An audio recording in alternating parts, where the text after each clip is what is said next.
Walaupun aku kena stroke ke. Lepas tu orang tengok segar. Biasalah orang tengok segar tapi tak boleh gerak.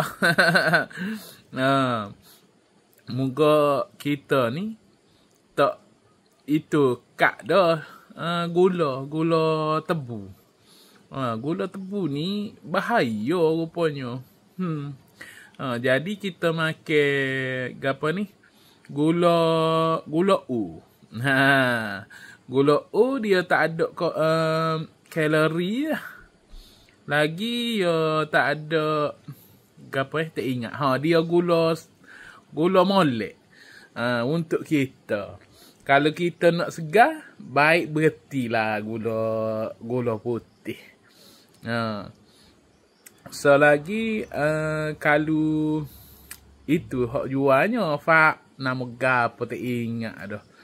Dia ada jual gak dia ya tak ada gula putih. Molek juga tu, tapi mahal lah sikit. Jadi bagusnya kita ni gula tak makan dah gula pasir. Aduh.